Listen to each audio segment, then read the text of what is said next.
দ্বারা আয়োজিত মাদকদ্রব্যের অপব্যবহার এবং অবৈধ পাচার বিরোধী আন্তর্জাতিক দিবস উপলক্ষে আজকের আয়োজিত অনুষ্ঠানের সম্মানিত সভাপতি এবং প্রধান অতিথি সহ বিভিন্ন সংস্থা থেকে আগত সম্মানিত অতিথিবৃন্দ সকলকে আন্তরিক শুভেচ্ছা এবং অভিনন্দন জানাচ্ছি। সম্মানিত উপস্থিতি, মাদক এটি একটি রাষ্ট্র, সমাজ, পরিবার, ব্যক্তি সকলের জন্যই ক্ষতিকর। এই মাদক সম্পর্কে রাষ্ট্রীয় দৃষ্টিভঙ্গি এবং ইসলামিক দৃষ্টিভঙ্গি একই। রাষ্ট্র এই মাদককে অনুমোদন দেয় না, আমাদের ধর্ম ইসলামও অনুমোদন দেয় না। মাদক সম্পর্কে রাসূল করিম সাল্লাল্লাহু আলাইহি ওয়াসাল্লামকে তৎকালীন আরবের লোকেরা জিজ্ঞেস করলো, আমরা যেরকম ঘরে পানি বাধ্যতামূলক রাখি, তৎকালীন আরবে যখন রাসূল সাল্লাল্লাহু আলাইহি ওয়াসাল্লাম এই দুনিয়াতে আগমন করেছেন, পানির মতো করে মদকে জমা রাখা হতো। তো রাসূল করিম সাল্লাল্লাহু আলাইহি ওয়াসাল্লামকে মানুষ জিজ্ঞেস করলো মদের ব্যাপারে। আল্লাহ সুবহানাহু ওয়া তাআলা কোরআনুল কারীমের সূরা বাকারার 219 নম্বর আয়াতে সেটাই বলছেন, বিসমিল্লাহির রহমানির রহিম, ইয়াসআলুনাকা আনিল খামরি ওয়াল মাইসির। ইয়া রাসূলুল্লাহ, আপনাকে মানুষরা জিজ্ঞেস করে মদ এবং জুয়া সম্পর্কে। কুল, আপনি বলে দিন, ফীহিমা ইসমুন কাবীর ওয়া মানাফিউ লিন-নাস। মদ এবং জুয়া এগুলো বড় পাপ, বড় অপরাধ, ঘৃণিত বস্তু। তবে ওয়া মানাফিউ লিন-নাস, মানুষদের জন্য এটাতে পাপের পাশাপাশি কিছু উপকারও আছে, যেটার সুযোগ নিয়ে মানুষ মাদকের পক্ষেও মাঝে মাঝে কিছু কথা বলে, যে খেলে শরীরে এনার্জি আসে বা এটা কিছু উপকারও আছে। তো আপনি একটা মাস ব্যাপী ব্যবসা বাণিজ্য করলেন, মাস শেষে যদি একদিন দেখা যাচ্ছে লাভ হচ্ছে, একদিন লস হচ্ছে, কিন্তু মাস শেষে টোটাল হিসেব করার পর যদি আপনার লস হয়, সেটাকে তো আপনি লাভ বলার সুযোগ নেই।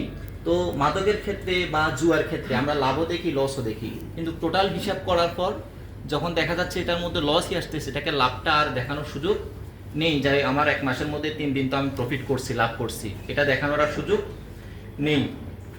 এরপর আল্লাহ সুবহানাহু ওয়া তাআলা আরো বলছেন, ওয়া ইসমুহুমা আকবারু মিন নাফিহিমা, যে ক্ষতির দিকটাই সবচেয়ে বেশি। তো আমরাও বাস্তবেও দেখতেছি, মাদক সেবন করলে কিছু কিছু ক্ষেত্রে দেখা যায় মনে হয় যে হালকা পাতলা শরীরে একটু এনার্জি আসে বা ভালো লাগে, বা যে টেনশন ছিল টেনশনটা কিছুক্ষণের জন্য দূর হয়ে গেছে।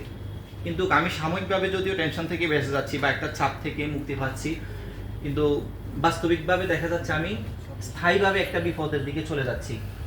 এই মাদক থেকে আমি আমার শরীরের উপর ক্ষতি করতেছি। ব্রেইন, স্বাভাবিক একজন মানুষ যেভাবে ব্রেইনে কাজ করে, গবেষণা বলছে মাদক সেবীর ব্রেইন ওভাবে কাজ করে না। শরীর যেভাবে কাজ করে, সাধারণ মানুষের একজন মাদক সেবীর শরীর ওভাবে কাজ করে না। প্রজনন ক্ষমতা নষ্ট হয়ে যায় একজন মাদক সেবীর। তাহলে শরীরের দিক থেকে আমার ক্ষতি, অর্থনৈতিক দিক থেকে মাদক আমার ক্ষতি করছে। অর্থনৈতিকভাবে কিভাবে ক্ষতি করছে? আমি মাদক সেবা করার কারণে ঠিকমতো আমি 8 ঘন্টা বা 12 ঘন্টা বা 14 ঘন্টা যে কর্মক্ষম ছিলাম, কাজ করতাম, ইনকাম করতাম, সেটা আমার হচ্ছে না। পাশাপাশি মাদক সেবনের জন্য যে অর্থটা প্রয়োজন, সেটা আমার পরিবার থেকে নিতে হচ্ছে। তাহলে দুইটা লস। এক হচ্ছে যেখানে আমি ইনকাম করতাম, পরিবারকে দিতাম, সেটা আমি দিতে পারছি না। দ্বিতীয় আরেকটা লস হচ্ছে আমি পরিবারের যে টাকাটা ইনকাম আছে সেটা নিচ্ছি।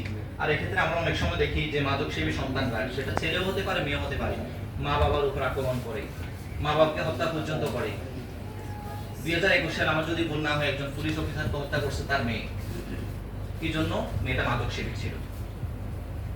তো এই যে মাদক সেবন করার কারণে সে তার বাবাকে পর্যন্ত হত্যা করছে। মাদক এমন একটা জিনিস, কোনটা তার স্ত্রী, কোনটা মা, কোনটা বাবা, কোনটা শত্রু, কোনটা বন্ধু, সেটা বিবেচনার বোধ শক্তি মানুষের থাকে না। এই জন্য মাদকটা ক্ষতিকর। তো মাদকের সাথে আমরা বিভিন্ন সামাজিক প্রেক্ষাপটে সবাই মোটামুটি আন্দোলনের সাথে সংশ্লিষ্ট আছি, কিন্তু কোনো না কোনোভাবে দেখা যায় আমরা অনেক মানুষই মাদকের কাজগুলোর সাথে সংশ্লিষ্ট। কিভাবে? আমি একটা হাদিস বলে আলোচনা শেষ করছি, যেহেতু ডিসি মহোদয় অনুষ্ঠানটাকে সংক্ষেপ করার জন্য বলছে। রাসূল করিম সাল্লাল্লাহু আলাইহি সাল্লাম বর্ণনা, যে মাদকের সাথে সংশ্লিষ্ট 10 ব্যক্তি অপরাধী, যাদেরকে আল্লাহ সুবহানাহু ওয়া তাআলা সব সময় লানত করে। মাদকের সাথে সংশ্লিষ্ট, আমরা অনেকে মনে করে যে আমি তো বিক্রি করি, আমি খাই না, তাহলে আমি মনে অপরাধ হবে না, বা আমি তো বানাই, কোনোদিন আমি মাদকের ঘ্রাণও নিই না, আমি মনে অপরাধী হব না। তো হাদিসে যেটা বলছে সেটা হচ্ছে পানকারী যেমন অপরাধী, মাদক যে সেবন করে বা পান করে বা খায়, যেভাবে গ্রহণ করুক, সেটা সিরিঞ্জের মাধ্যমে নিক, খেয়ে নিক বা পান করে নিক, মাদক যিনি গ্রহণ করেন তিনি যেমন অপরাধী, ওই মাদকটি যিনি বানান তিনিও অপরাধী। মাদক এখন একজন ব্যক্তি আছে, বানায়ও না, খায়ও না, কিন্তু কিনে এনে দেয়।